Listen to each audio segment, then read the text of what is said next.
Hey y'all, it's Zach again, and I'm back with another installment for the grammar videos. And today I wanted to talk about adjectives versus adverbs, especially when in conjunction with linking verbs, such as forms of to be and the occasional seem or feel. I want to talk about this because a lot of people get this wrong a lot of the time, and I mean, if you get it wrong, don't worry. Some people, high up people like Donald Trump, get it wrong. The professor who was supposed to teach me grammar got it wrong. Um, and the way I know this is because I had already learned it. I just needed an easy A senior year, and I needed one more class in my writing subject for my minor. And she was wrong. I didn't go out in class, but I should have, because now everyone in that class probably is thinking the wrong thing about it. Anyways, um, there's always the very common good versus well. Most people know this, they still do it wrong, but I think they know that, they know when it's supposed to be good and which one is supposed to be well. But just in case, you should say you did well. You shouldn't say you did good. Um, did is sort of, it's an active verb, and it's implying that, another verb has already taken place. With an active verb, you use adverbs. So it's how you did the verb. So you did well. Whatever it was that you did well at it. It's describing how you did. Now, it is possible to say you did good in very certain circumstances. If you have, say, just gone and, I don't know, just volunteered for Habitat for Humanity, the homeless shelter, animal shelter, something like that, you can say you did good, or you do good, because you are. You're doing good deeds, you're doing good for the community, you're doing good. Now, does it sound better to say you did good deeds, you did good acts? Maybe, but it is technically, it is allowed to say you did good. But only in that instance, really. Any other time is you did well, because it's about how you did, not what you did. Now, most people know that one. The one that a lot of people don't really know, or they think they know and they don't, and this is the one that my grammar teacher was incorrect on, the same thing that Donald Trump was incorrect on, is bad versus badly. Any of you who watched that show with Donald Trump, where, I don't remember the name of it right now, but, people would line up, I guess they would do things, and he would fire them. It's what he got kind of famous for in the popular realm. And one of the people on the show said, "I feel bad." It was something like she had just chastised her team in front of the boardroom, and that's apparently a big no-no. And she said, "I feel bad." And in a very snide, rude, arrogant way, he said, "No, you feel badly." Well, sorry, Mr. Trump, you're fired, because it's you feel bad. Or I feel bad. Because in this case, feel is not working as an active verb. It can, but unless Donald knew something about her, physiology or her neurochemical relays in her brain that she didn't, then he was wrong. Now, yeah, you can say that I feel badly, and that means that your sense of touch is actually off. You are literally feeling badly. This is using feel as an active verb, so it's describing how you feel. You feel improperly. Or, let's say something just happened that you should feel sad about, but instead you feel happy or angry. You're not feeling the proper emotion, therefore you are feeling badly. It's how you're feeling. Active verb.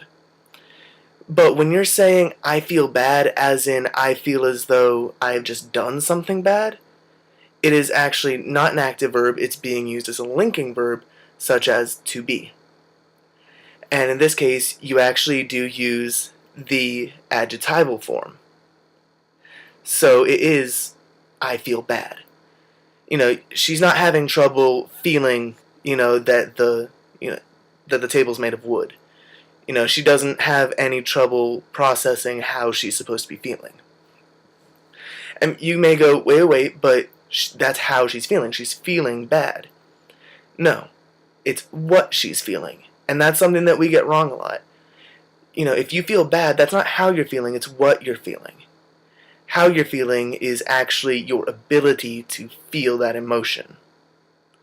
And so because it's what you're feeling, it's what you are. Feelings are an emotion of the self, so it's what you are. You are bad, you feel bad. You feel bad because you have done bad. And literally in this case, you have done bad, not badly, because you have just done bad deeds, similar to what we just talked about. Whereas normally you would say, I've done badly, if you did an act improperly. But because you have done something bad, you have done bad, you are bad, you feel bad. Alright? So, it's not a problem with an ability to feel, it's, just what she is feeling. In this particular instance, because we're talking about a woman, or what he's feeling. Try not to be sexist in either, gender way. Anyways, I guess that's really all I've got for you, kind of a shorter video today. But yeah, adjectives, adverbs, always good to know one from the other. I guess going around and saying what you're actually supposed to say kind of makes you sound like a snob, but it's better to sound like a snob than sound uneducated, I think. And hopefully you think so too. And I imagine that if you watch my videos, that's why you watch my videos, because you would like to know the proper way to speak, the proper way to write, and, all of that stuff. All that good stuff. Anyways, you can do good, but generally you do well. And you can feel badly, but it's generally you feel bad. And most people will tell you it is supposed to be badly. Even English teachers, even English and writing professors. People have gone to school for a long time studying, this stuff, and they still get it wrong. It shows that it's obviously not that big in the social consciousness of its importance, but everything about the language is important, because if we start letting it degrade at all, I know it's normally a logical fallacy, but it will lead to a slippery slope. Because it only adds up. You start letting certain things slip, and then those have already slipped. You start letting little other things slip. It's only a matter of time before our language is devolved back into, grunts and groans, of the apes.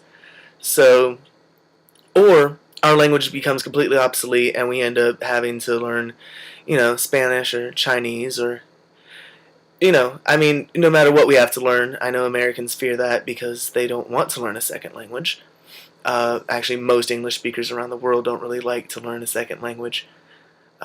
I guess because English is just such a complex language already, they don't feel as though they have enough room in their head for another.